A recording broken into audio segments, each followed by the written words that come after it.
Guys, welcome to my new channel dark stories Kannada. ಇವತ್ತು ನಾನು ಒಂದು ರಿಯಲ್ ಆರ್ ಸ್ಟೋರಿನ ನಿಮ್ಮ ಮನೆ ತಂದಿದ್ದೇನೆ. ಈ ಸ್ಟೋರಿ ಬಂದ್ಬಿಟ್ಟು ನಮ್ಮ ಕರ್ನಾಟಕದಲ್ಲೇ ನಡೆದಿರುವಂತದ್ದು. ಎಲ್ಲಪ್ಪ ಅಂದ್ರೆ ಕೊರಟಗೆರೆಯಲ್ಲಿ ಒಂದು ಫಾರೆಸ್ಟ್ ಇದೆ. ಆ ಫಾರೆಸ್ಟ್ ಕ್ಲಿಯರ್ ಆಗಿ ನನಗೆ ಗೊತ್ತಿಲ್ಲ. ಆ ಕಾಡಲ್ಲಿ ರಾತ್ರಿ ಹೊತ್ತು ಒಂದು ಸೌಂಡ್ ಬರ್ತಾ ಇರುತ್ತೆ, ಗಲ್ ಗಲ್ ಗಲ್ ಅಂತ. ಎಲ್ಲರಿಗೂ ಕೇಳಿರುವಂತದ್ದು ಗೆಜೆ ಸೌಂಡ್. ಅದೇ ಸೌಂಡ್ ನ ಒಬ್ಬ ವ್ಯಕ್ತಿ ಕಂಡಿಡಿಬೇಕು ಅಂತ ಹೋಗ್ತಾನೆ. ಆ ಗಿಡ ಸುತ್ತಮುತ್ತ ಇರುವಂತ ಒಂದು ಊರಿನವನ. ಅವನ್ ಬಂದ್ಬಿಟ್ಟು ಒಬ್ಬ ಡ್ರೈವರು, ಯಾವ್ದೋ ಒಂದು ಟಾಟಾ ಏಸಿನ ಆಗ್ಲಿ ಯಾವ್ದೋ ಒಂದು ಅಂದ್ರೆ ಒಂದು ಗೂಡ್ಸ್ ಗಾಡಿನ ಡ್ರೈವ್ ಮಾಡ್ಕೊಂಡು ಇರ್ತಾನೆ. ಒಂದು ದಿನ ಒಂದು ಫಾರೆಸ್ಟ್ ಅಲ್ಲಿ ಅವ್ನು ಹೋಗ್ಬೇಕಾದ್ರೆ ಗಾಡಿ ಪಂಚರ್ ಆಗುತ್ತೆ. ಅವತ್ತು ಅವನ್ ಸೌಂಡ್ ಕೇಳುತ್ತೆ. ಬಟ್ ಅವತ್ತು ಅವನ್ ಏನ್ ಮಾಡ್ತಾನೆ ಅಂದ್ರೆ ಇಗ್ನೋರ್ ಮಾಡ್ತಾನೆ. ಯಾಕೆ ಬಿಡೋದು ಬೇಡ, ಇನ್ನಷ್ಟು ಬಂದು ಅವ್ನು ಬಹಳ ಧೈರ್ಯಶಾಲಿ. ಇವೆಲ್ಲ ಸುಳ್ಳು ಅನ್ನೋ ಮೂಢನಂಬಿಕೆ ನನ್ನಂತ. ಅವನು ಅದ್ರ ಬಗ್ಗೆ ತಲೆನೇ ಕೆಡಿಸ್ಕೊಂಡಂಗೆ ಮುಂದೆ ಅವತ್ ಪಂಚರ್ ಹಾಕೊಂಡು ಪಾಪ ಎಷ್ಟ ಗಿಟ್ಟಿರುತ್ತೆ ಹಾಕೊಂಡು ಮುಂದೆ ಹೋಗ್ತಾನೆ. ಇನ್ನೊಂದ್ ದಿನ ಅದೇ ರೋಡಲ್ಲಿ ಬರ್ಬೇಕಾದ್ರೆ ಗಾಡಿ ಮತ್ತೆ ಅದೇ ಪಂಚರ್ ಆಗುತ್ತೆ. ಅವ್ನಿಗೆ ಸ್ವಲ್ಪ ಡೌಟ್ ಬರುತ್ತೆ. ಆ ಸೌಂಡ್ ಮತ್ತೆ ಅದೇ ಟೈಮಲ್ಲಿ ಅವ್ನಿಗೆ ಒಂಚೂರು ಗೆಜೆ ಸೌಂಡ್ ಅನ್ನೋದು ಕೇಳ್ತಾ ಹೋಗುತ್ತೆ.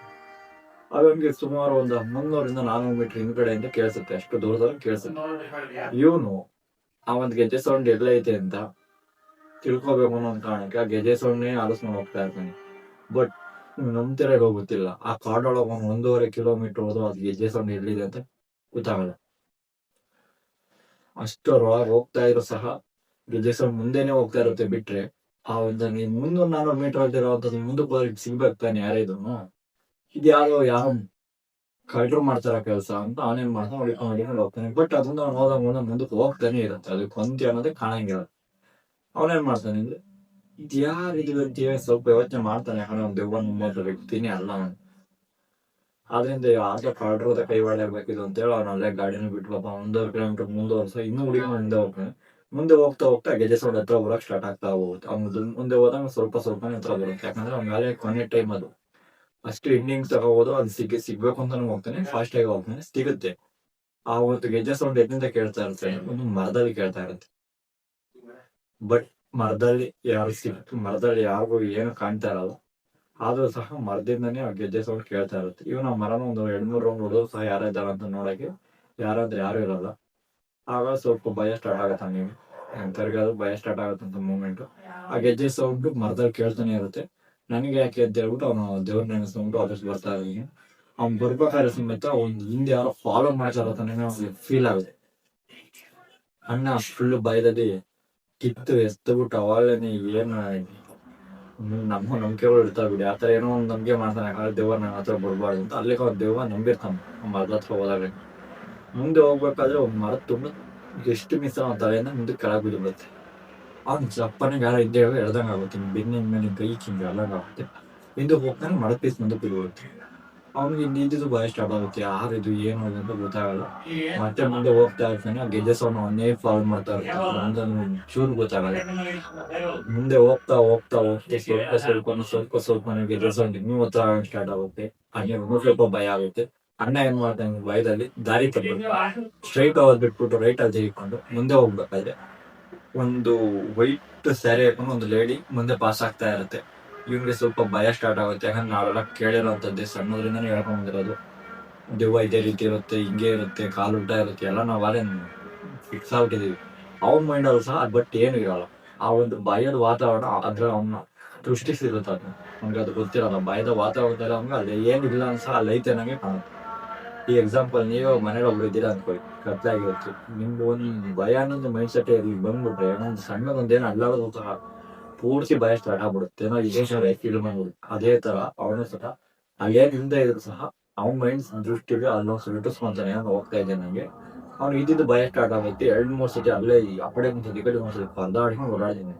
ಏನ್ ಯೂಸ್ ಆಗಲ್ಲ. ಮುಂದೆ ಹೋಗ್ತಾ ಇರ್ತಾನೆ ಅವನಿಗೆ ಕಾಣುತ್ತೆ. ಇವನೇನ್ ಮಾಡ್ತಾನೆ ಅಂದ್ರೆ ಒಂದು ದೇವ್ರಿಗೆ ಕಾಯ್ತಾ ಇರುತ್ತೆ, ಅದನ್ನ ಕಿತ್ಬಿಟ್ಟು ಹಿಂಗ್ ಹಿಡ್ಕೊಂಡ್ ಕೈಯಲ್ಲಿ ಮುಂದೆ ಹೋಗ್ತಾ ಇರ್ತಾನೆ. ಅವನದು ಗಾಡಿ ಏನಿರುತ್ತೆ ಅದು ಅವ್ನ ಗಾಡಿ ಕಣ್ಣೆದ್ರಿಗೇನೆ ಇರುತ್ತೆ. ಬಟ್ ಆ ಟೈಮಲ್ಲಿ ಆ ಗಾಡಿ ಅವ್ನ ಕಣ್ಣಿಗೆ ಕಾಣಿಸೋದು. ಎಷ್ಟು ಭಯ ಆಗಿರ್ಬೇಕು. ಯಾವ ರೀತಿ ಬಿಟ್ಟೋರೋದು ಅಲ್ಲೇ ಇದೆ, ಬಟ್ ಗಾಡಿನೂ ಸಹ ಅಲ್ಲೇ ಇತ್ತು, ರೋಡ್ ಸಹ ಅಲ್ಲೇ ಇದೆ. ಅವ್ನಿಗೆ ರೋಡ್ ಕಾಣಿಸ್ತೈತೆ, ಬಟ್ ಗಾಡಿ ಕಾಣಿಸ್ತಾ ಇಲ್ಲ. ಯಾರ ರೇಂಜಿಗೆ ಫೀಲ್ ಆಗಿರುತ್ತೆ, ಇಷ್ಟು ಭಯ ಆಗಿರುತ್ತೆ ನಮ್ಗೆ, ನೀವೇ ಸ್ವಲ್ಪ ಯೋಚನೆ ಮಾಡಿ.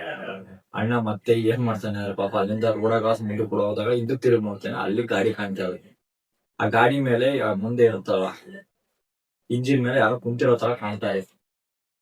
ನಿಮ್ಗೆ ಮತ್ತೆ ಭಯ ಪೂರ್ತಿ ಸ್ಟಾರ್ಟ್ ಆಗುತ್ತೆ. ಅಲ್ಲಿಂದ ವಾಪಸ್ ಓಡಾಗಿ ಗಾಡಿ ಕ್ಲೀನ್ ಡೋರ್ ಓಪನ್ ಮಾಡ್ಕೊಂಡು ತಗೊಂಡ ಗಾಡಿ ಕೀ ಸ್ಟಾರ್ಟ್ ಮಾಡಿ ಪಂಚರ್ ಆಗಿರೋ ಗಾಡಿನೇ ಸಾಕತ್ತೆ, ನಂಬ್ತಿರೋ ಬಿಡ್ತೀರ, ಪಂಚರ್ ಆಗಿರೋ ಗಾಡಿನೇ ಡ್ರೈವ್ ಮಾಡ್ಕೊಂಡು ಪಾಪ ಅಣ್ಣ ಅಲ್ಲೇ ಹೋಗ್ತಾನೆ. ಹೋಗ್ಬಿಟ್ಟು ಊರಲ್ಲಿ ನಡೆದ ಮ್ಯಾಟರ್ ಆಗಿ ಮತ್ತೆ ಬೆಳಗಿನ ಜಾವ ದೇವ್ರಿಗೆ ಅಂತ ಹೋಗಿ ಅಲ್ಲೊಂದು ಜ್ಯೋತಿಷ್ಯ ತಗೊಂಡಾಗ ಅವ್ರು ಹೇಳ್ತಾರೆ, ನೀನ್ ರಾತ್ರಿ ಬದುಕ್ ಬಂದಿದ್ಯಾ ಅಂದ್ರೆ ನಿನ್ನ ಅದೇನು ತಾಯ್ತಾ ಅದರಿಂದ ಮಾತ್ರ ಬದುಕ್ ಬಂದಿರೋದು ಅಂತ ಹೇಳ್ತಾರೆ. ಯಾಕಂದ್ರೆ ಮರೆತೊಂದು ಬೀಳ್ತಿರೋದು ಸಹ ಆ ಒಂದು ಹೆಣ್ಣು ಆತ್ಮನೆ.